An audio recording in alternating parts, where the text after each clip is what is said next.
Hello everybody, my name is Pani Gupta. So today again I'm here with some new English vocabulary words which will help you to clear your judiciary exams. So let's get started. The first word of our day is aegis. Aegis का मतलब होता है meaning the protection, backing or support of a particular person or organization. किसी एक इंसान का या किसी एक ऑर्गेनाइजेशन मतलब संस्था का जब आपके पास साथ होता है, सपोर्ट होता है, प्रोटेक्शन होता है, तो उसे हम कहते हैं ईजिस.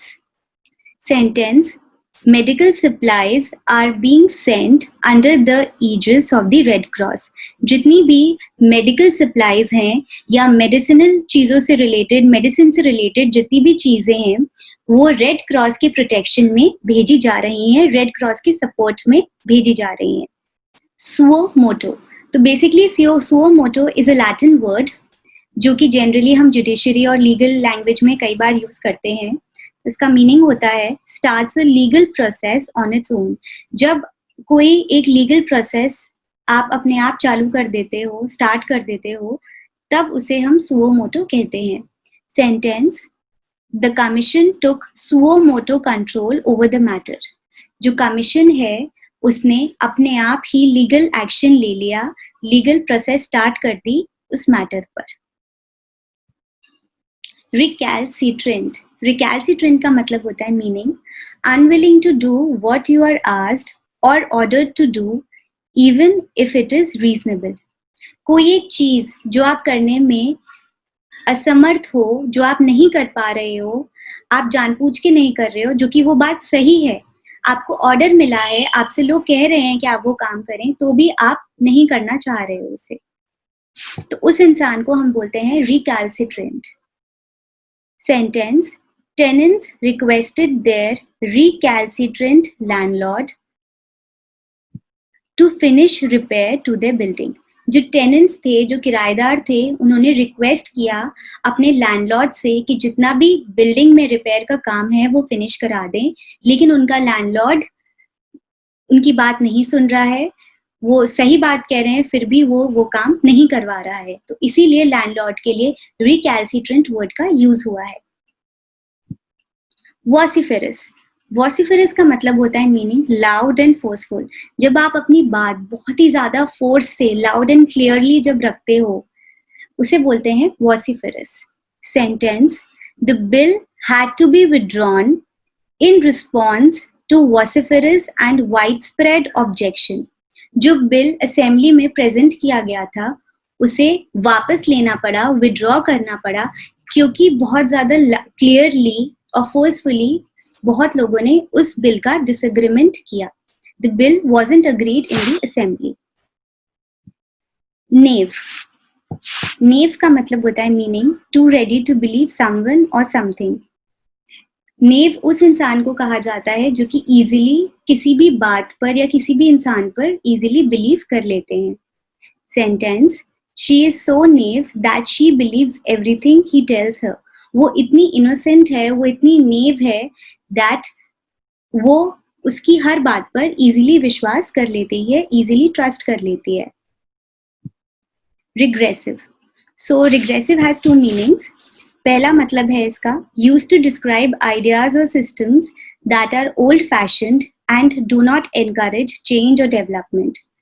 रिग्रेसिव उन आइडियाज, उन सिस्टम्स के लिए यूज किया जाता है जो कि बहुत पुराने जमाने के हैं और जो कोई भी बदलाव या कोई भी डेवलपमेंट को सपोर्ट नहीं करते हैं.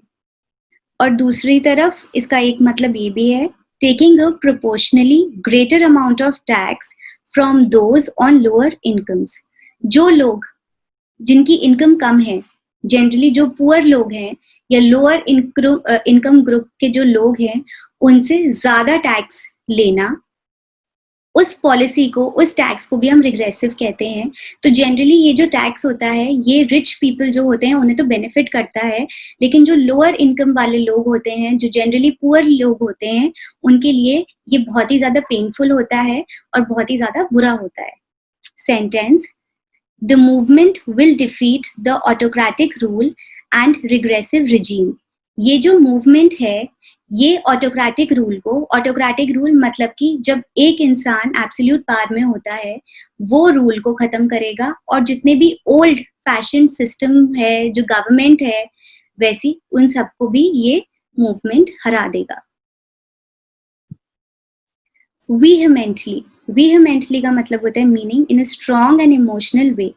जब आप अपनी बात एक बहुत ही स्ट्रांगली प्रेजेंट करते हो, बहुत ही ज्यादा फोर्सफुली प्रेजेंट करते हो, तो उसे हम कहते हैं वीहमेंटली।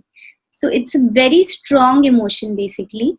Sentence, both women vehemently deny the charges against them। दोनों ही औरतों ने बहुत ही ज्यादा स्ट्रांगली और इमोशनली जो भी उनके खिलाफ चार्जेस लगाए थे, इल्जाम लगाए थे, उन लोगों ने बहुत ही स्ट्रांगली उन चार्जेस को अपोज किया। फिडेलिटी का मतलब होता है मीनिंग द क्वालिटी और स्टेट ऑफ बीइंग फेथफुल। वो खासियत, वो क्वालिटी जिसमें आप लॉयल रहते हो, ऑनेस्ट रहते हो, फेथफुल रहते हो। Sentence, they swore an oath of fidelity to their king। उन लोगों ने ये प्रण लिया है, ये ओथ ली है कि वो अपने राजा से, वो अपने किंग से हमेशा फेथफुल रहेंगे, ऑनेस्ट रहेंगे, लॉयल रहेंगे। So I hope all these words are clear to you all. Now it's time for quiz. Please get a piece of paper and pen and write the meaning of the following words. मैं आपको अभी ये सब words पढ़ के सुनाती हूँ. So please write their meanings as soon as possible. First, vary.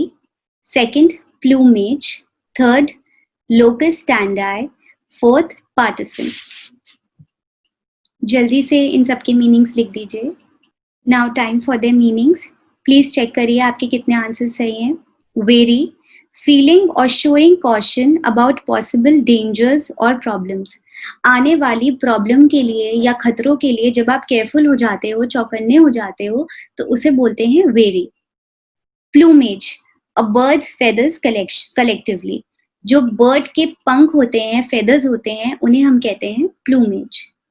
Locus स्टैंडाई, a right to appear in a court on a given question। ये वो हक होता है आपका, ये वो राइट होता है जिसमें आप कोर्ट के सामने किसी भी क्वेश्चन को लेकर अपेयर कर सकते हो, अपनी बात लेके जा सकते हो।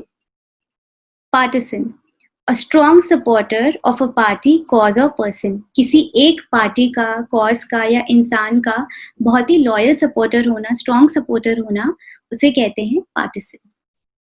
सो आई होप आपके सारे आंसर सही हो। नहीं भी सही हो तो प्लीज इन्हें एक बार और पढ़िएगा, read out all the meanings, all the words, all the sentences. I hope फिर क्लियर हो जाएगा। So thank you everybody, please like and keep sharing.